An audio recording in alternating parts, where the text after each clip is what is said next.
رب العالمین په ډېرو موقعو کې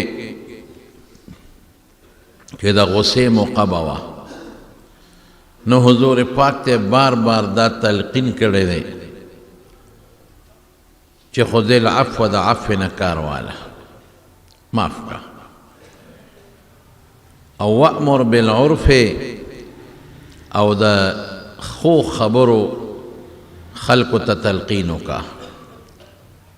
واعرض عن الجاهلین د ناپویو نه مخ واړوه یا راسته وکړه د حضور پاک لور وه حضرت زینب رضی اللہ تعالی عنہا او دا په یو کافر باندې په مکه مکرمه کې واده وه د هغه نوم ابوالعاص و هغه وخت کې مسلمانې او د کافر په منځ کې د نکاح حرمت نو د ډېرو مسلمانانو په نکاح کې کافرانې مشرکانې وې هغه وخت کې او ډېرې مسلمانانې ښځې د مشرکانو په نکاح کې وې نه وې چې حضور پاک ته نبوت میلو شو نو چې نبوت میلو شو نو د چا خاون مسلمان شو ښځه کافره وه د چا ښځه مسلمانه شوه خاوند یې کافر و نو هغه زمانه کې دا حکم نو چې د مسلمان په نکاح کې د کافر نه دا حکم بیا وروسته په مدینه منوره کې نازل شوی دی نو دا زینب د ابوالعاص په نکاح کې وه ابوالعاص د مکې په کافرانو کې یو ښه مضبوط سردار و دی په بدر کې گیر شو بدر کې دی د کافرانو په صف کې و الله وروسته دی مسلمان کړی دی خو په بدر کې دی د کافرانو په صف کې و دی ونیوی شو او یا کافران مردار شو او یا قیدیان شو په هغه او یو قیدیانو کې یو د ابوالعاص حضور پاک مبارک د صحابه سره مشوره وکړه چې د قیدیانو سره څوک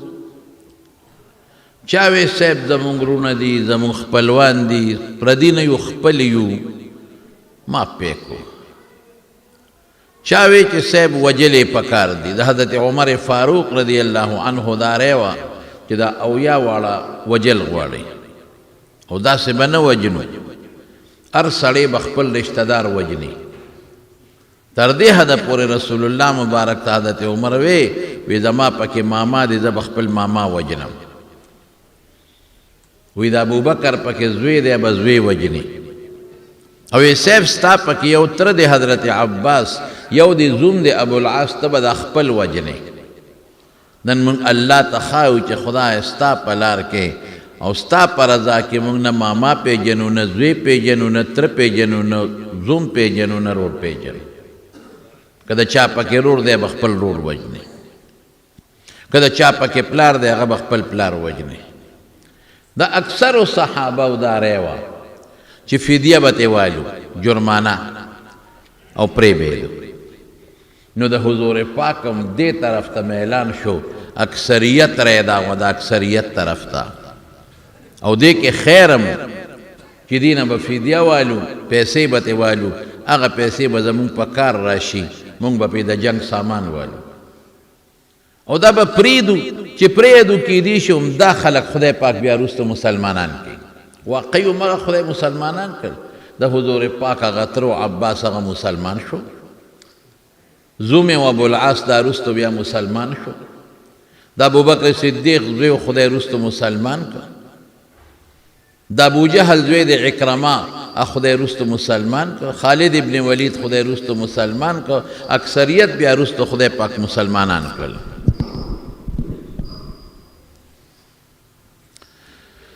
فدیه چې په کله مقرر کړه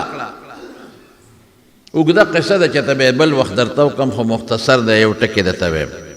مصیبت دی یار یو ډور سپیکر ټیک نه شو ټیک شو ټیک شو فدیه چې کله مقرر کړه نو دی خپلوانو ته سوال جوابونه کې چې زمونږ فدیه راولېږي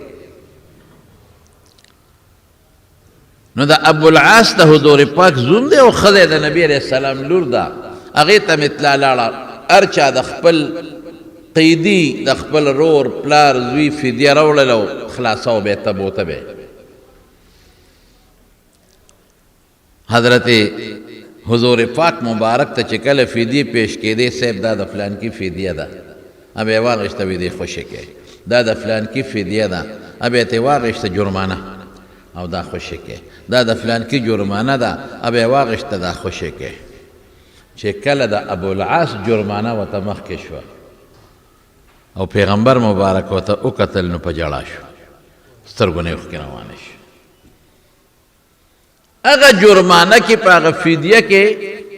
د حضور پاک لور حضرت زینب یو امیل را لېږلی و. لور یې وه که نه د زوم یې و، امیل یې را لېږلی و او دا هغه امیل و چې د حضرت خدیجې رضی الله تعالی عنها امیل و. چې کله زینب ودېده او ناوې شوه، نو حضرت خدیجې د خپلې غاړې نه امیل اویست او زینب ته په غاړه کې واچو. بعد وخت کې مور لور له خپل کالې ورکوي، نو حضرت زینب چې فدیه را لېږله، نو هغه امیل یې په فدیه کې د پاسه یې ښودی. حضور پاک له یو اشاره ورکړله چې زما نه هم ته فدیه غواړې، زما د خاوند نه، نو چې کوم امیل ماله مور را کړی نو هم پکې واله. نو چې رسول الله مبارک ته د ابوالعاص فدیه مخکې شوه، نو سترګو کې اوښکې وبې دی. صحابه وی الله رسوله ته هغوی خو پوه نه و، صحابه وی د الله رسوله ولې ته پې خپې، که ته خپې زمونږ د ټولو د طرف نه اجازت دی چې د ابوالعاص دا فدیه به مونږ واپس کړو. وی نه په دې نه یم خفه، انصاف نه به کارلو، د نورو فدیه مو قبوله کړه، دا به م قبلو،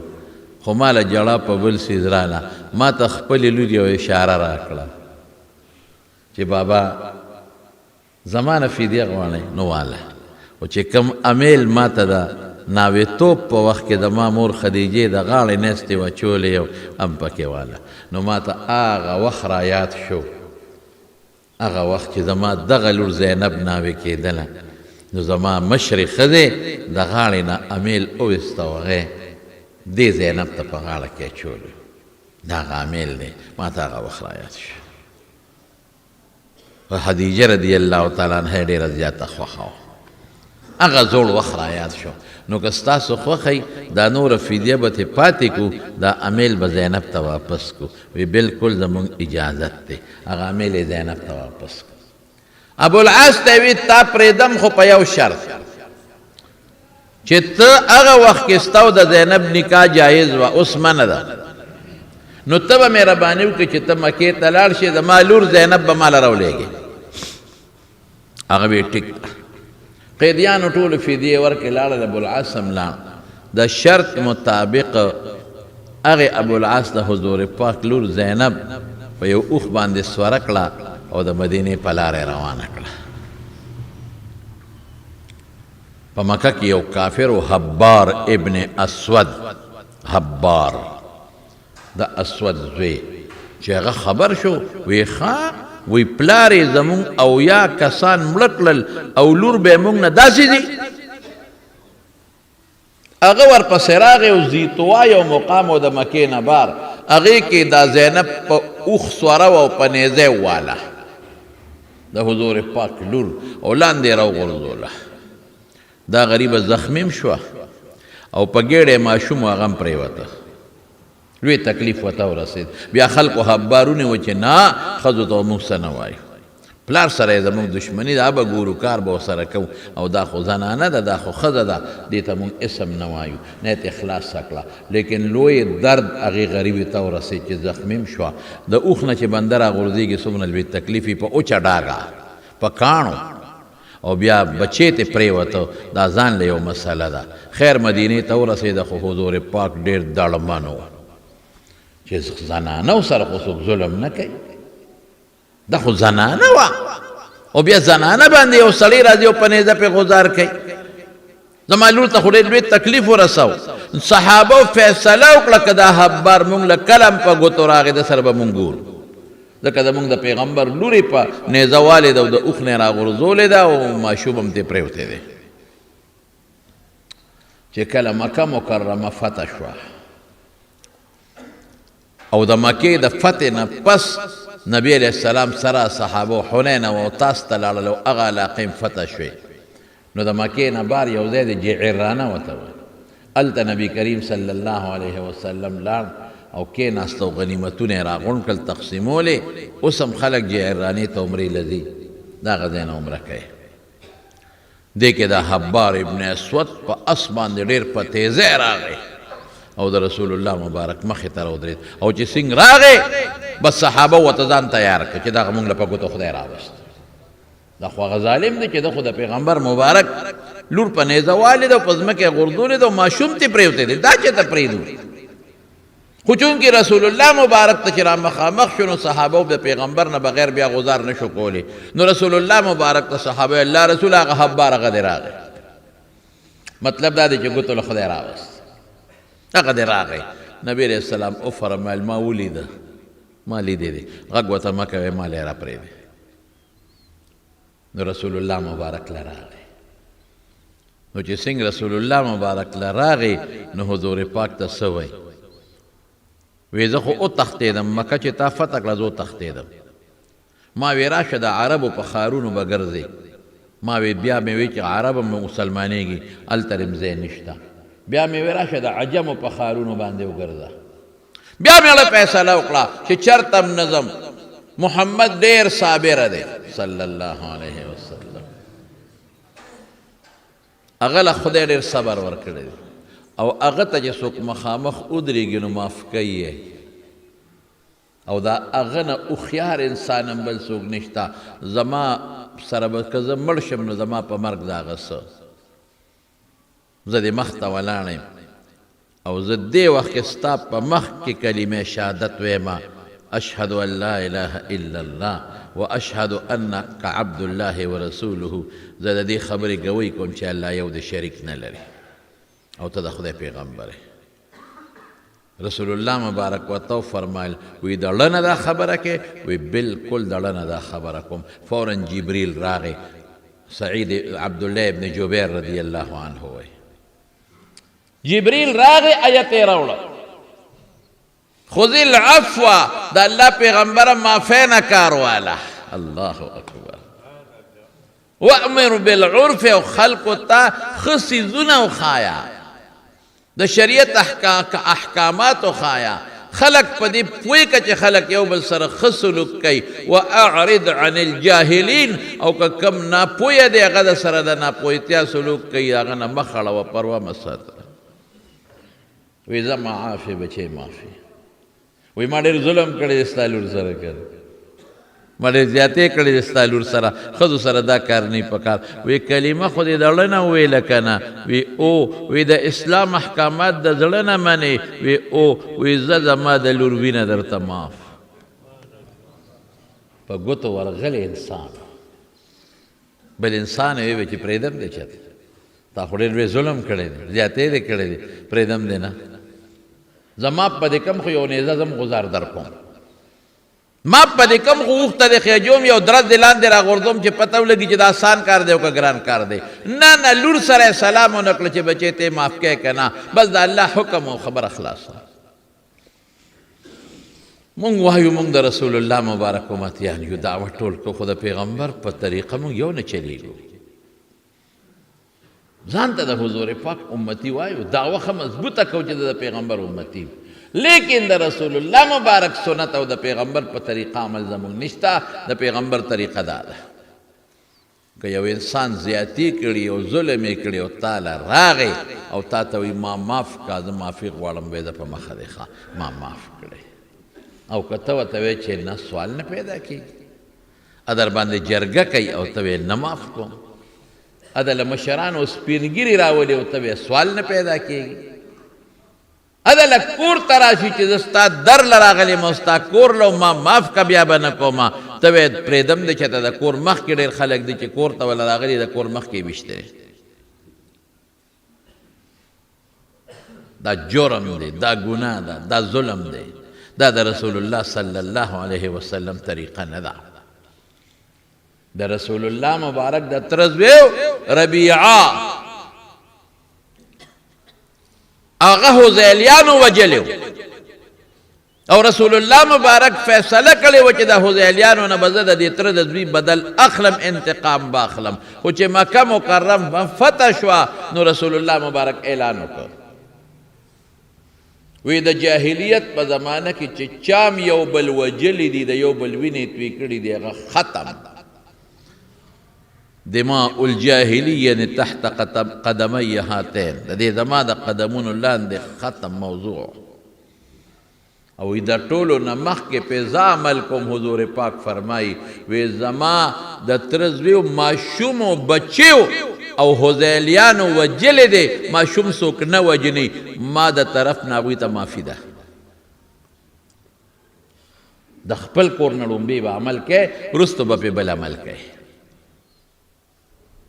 الله قرآن شریف کې موږ ته اعلان کوي خذ العفو ونسا عفو، عفو نه کار واله چې څوک درنه معافي غواړي وی ما معاف کړې.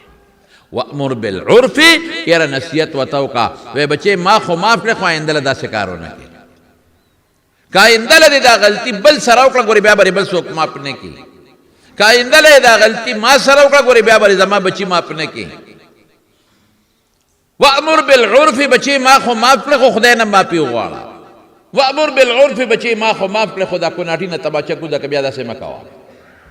وامر بالعرف، بچې ما خو معاف کړې، خو بیا لاسونه مټې مه واخه، بیا د بدماشۍ چال مه کوه،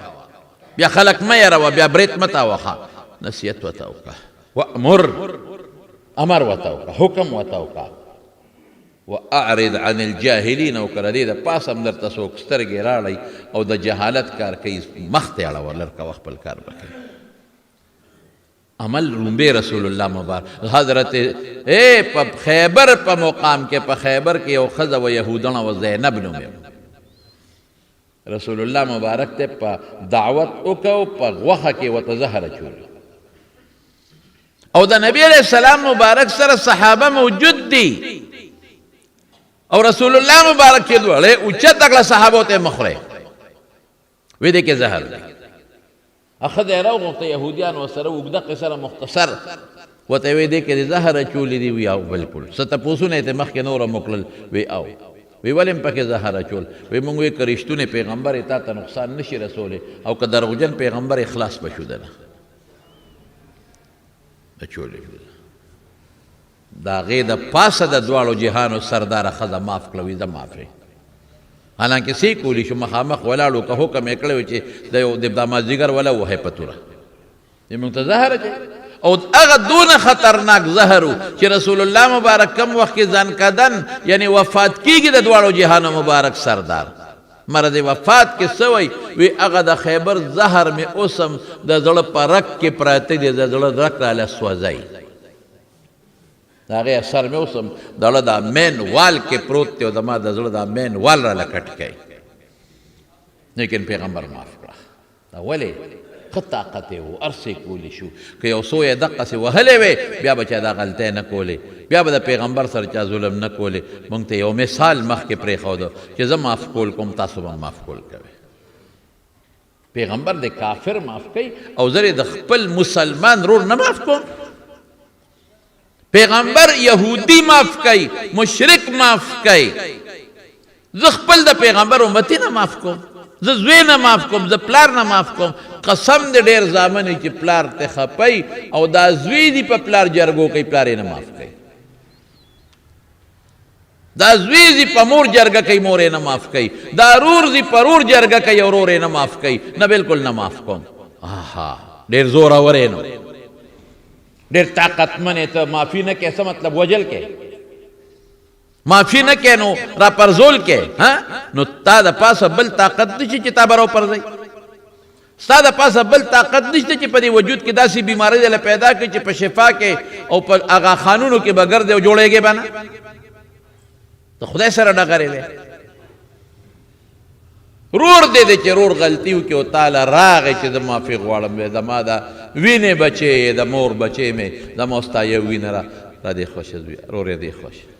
یا زوی دله راغی او ما معاف کا نصیحت ورته وکړه بېشک نصیحت ورته وکړه او ځان ته یې راته رغاړه بس بیا به نه کېداس مونږ کې دا شی نشته پیسه ډېر خوږ شی دی خدای ګواه دی نن سبا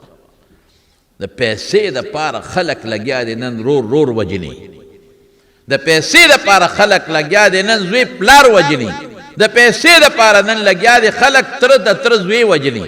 ماما وجني، خوريي وجني، د ترور زوی وجني، ګاونډي وجني د لږو پیسو دپاره. ما ته بل ورځ یو ځای کې چا خبره وکړه،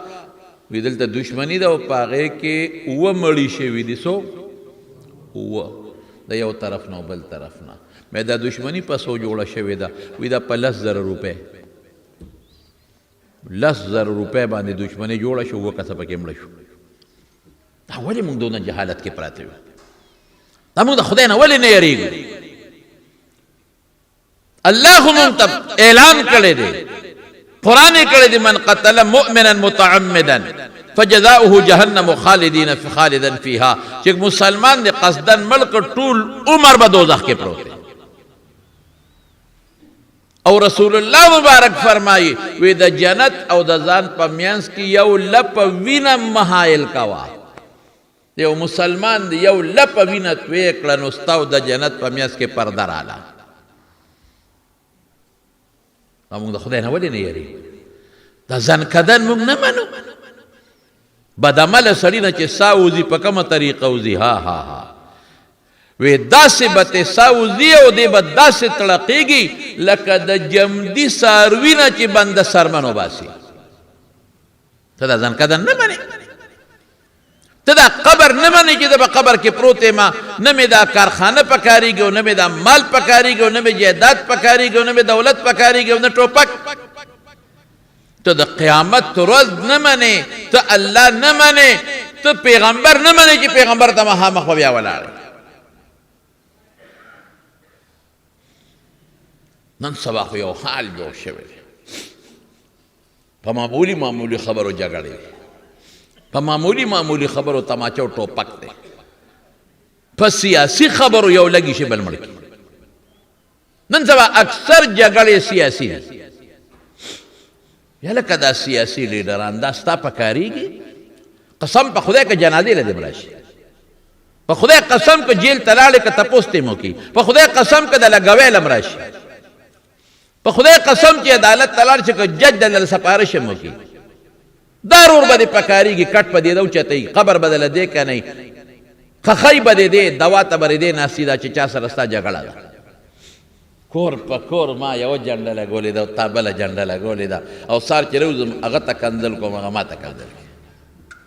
دا په کوم طرف خلک روان؟ مولیانو پسې لګیا دي خلک. زه همیشه خپلو شاګردانو ته وایم، همیشه ورته وایم ښایې دې خلکو ته قرآن، ښایې دې خلکو ته د پیغمبر حدیث، ښایې دې خلکو ته حافظان یې جوړ کې، ناظره ورته وښایې، کوي دې راته کنځل. دیری ما ته کنزل کوي، زه به بچي ته قرآن ښیم. دې ما ته کنزل ښیي، زه به بچي غېږې ته رانږدې کوم، وایم راشه چې بچي نه دله حافظ جوړ کړم. دې ما ته کنزل کوي، زه وایم بچي راوله چې د پیغمبر وارث ته دله جوړ کړم.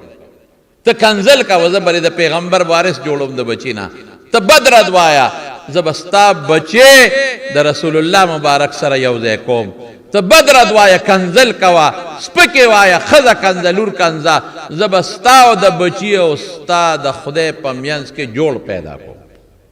تکه شه د خپلو طالبانو ته وایم اعرض عن الجاهلین باندې عمل وکړئ. د بدو جواب په بدو مه ورکوئ،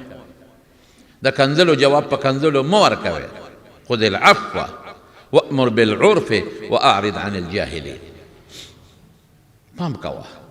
که هغه راپسې هر څه وایي، سپکې وایي، ډتې وایي، هر څه چې وایي، مه ورکوه جواب. لاړ شه دروازه ورته ووایه چې دا څوک درپسې کنځل کوي، ابه بار روځي، وایي بچې خو دې سر سبق له نو راغلی. ته تکړه شه، هر څه چې کوې کوه. مونږ به ستاسو بچو ته قرآن ښایو، پرېږدو به نه. مونږ به ستاسو د بچو نه حافظان جوړو، پرېږدو به نه. مونږ به ستاسو د بچو نه د پیغمبر وارثان جوړو، پرېږدو به نه. مونږ خو قسم په خدای علم تاسو سره ستړی شو، ورونو علم ستړی شو، ستاسو دپاره زموږ لونه ستړي شو. که عمره کې نو تاسو ته دواګانې دي، که په حج کې نو دې تاسو ته دواګانې دي، که د درس نه پسې نو خدای د پیغمبر امت تاسو ته دواګانې دي، که منځي نو تاسو ته دواګانې دي، که د شپې چې ته پاسو نو تاسو ته دواګانې دي. علمو تاسو سره خلاص شو، تاسو مړه کنځل کوئ ملیانو پس. ستاسو بچو ته زمونږ له خلاص شو، ستاسو دپاره زمونږ ملیان لګیا دي غریبانان خیر غواړي. خیر چنده څه شی دی؟ خیر ستاسو له بچو دپاره مدرسو والا لګیا دي په کوڅو کې ګرځي چنده راکئ چنده راکئ. څه پې کوي په دا چنده باندې؟ ستا بچو ته قرآن ښایي، ستا بچو له استاد نیسي هغه له تنخوا ورکوي، ستا بچي ته پکې چالو کوي هغې له بل ورکوي، ستا بچي له دریالي او پوړ ولالي، ستا بچي له قرآن علي. ولې موږ بې انصافه یو؟ مفتو کې خلک نوې ټول ټول لګیا دی په فیسبوک باندې او ملیانو پسې کنځلي دی او کنځلي دی او کنځلي دی او بدرد کوې کنځلي چې څه کوې کوې. زه بیا هم ستا خیر خویمه، زه بیا هم تا ته نیغه لار ښیم، زه بیا هم نه غواړم چې تا نه د سنکدن په سخته وځي، زه بیا هم نه غواړم چې په قبر کې دې تو ډبولی شي. زه وایم چې ستا د بچي نه حافظ جوړ کړم چې په قبر کې د ایمان او د عمل رڼاګانې ولګي. زه نه غواړم، زه بیا هم نه غواړم چې ته دوزخ ته لاړ شې، زه نه غواړم چې د پیغمبر امتي دوزخ ته لاړ شي. زه وایم چې تاسو جنت والا جوړ شئ. زمونږ خو په جنازو کې، په جمعو کې، په اخترونو کې، په روغو کې اړه ستړی شو چې خدای ته وګورئ مونځ کوئ، خدای ته وګورئ د پیغمبر په نقش قدم لاړ شئ، خدای ته وګورئ شیطان په نقش قدم مه ځئ. دې کې زمونږ څه مقصد دی؟ تا د خدای سره جوړومه، تا د دوزخ نه بچ کوم، ځان هم بچ کومه، تا هم د دوزخ نه بچ کوم. لیکن ته په دې کې مونږ ته کنځل کې کوه. یو کار به کوم،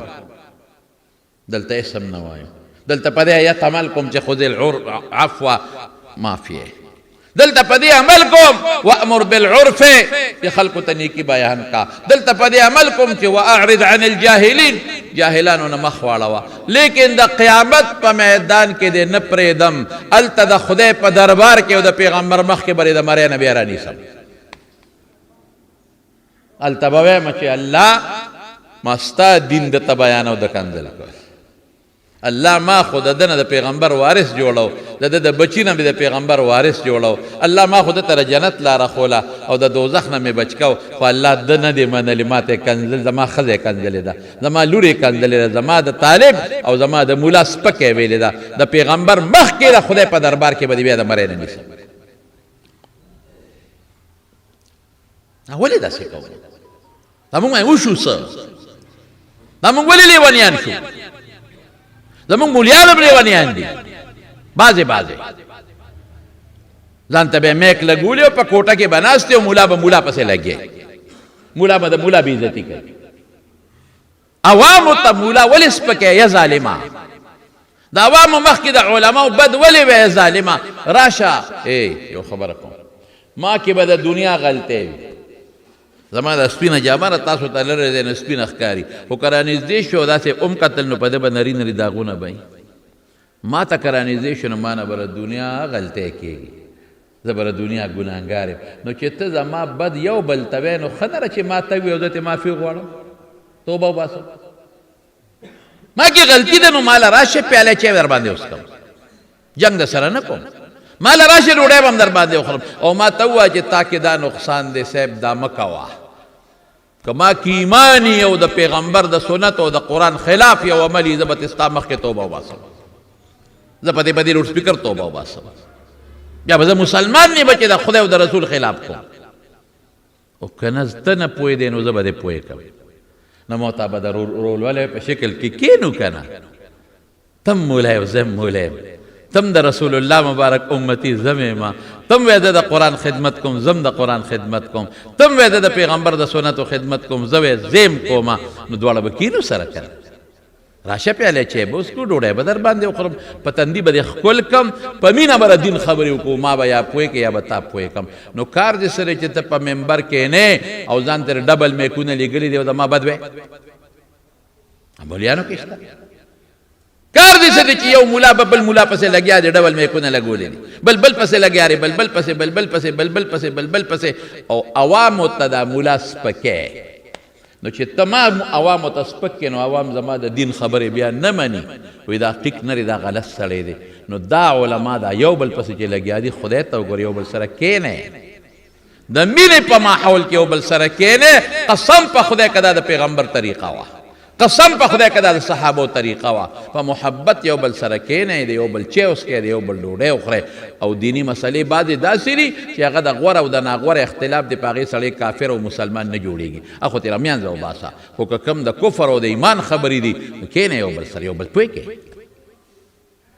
امت نن په انتشار کې پروت دی یو پسې کنځل بل پسې کنځل سیاسي لیډر یو پسې کنځل بل پسې کنځل په سټیج د یو بل لورې او خویندې یادېږي دا د پیغمبر طریقه وه ته د پیغمبر امتي رسول الله مبارک ته خو الله اعلان کړی دی خذ العفو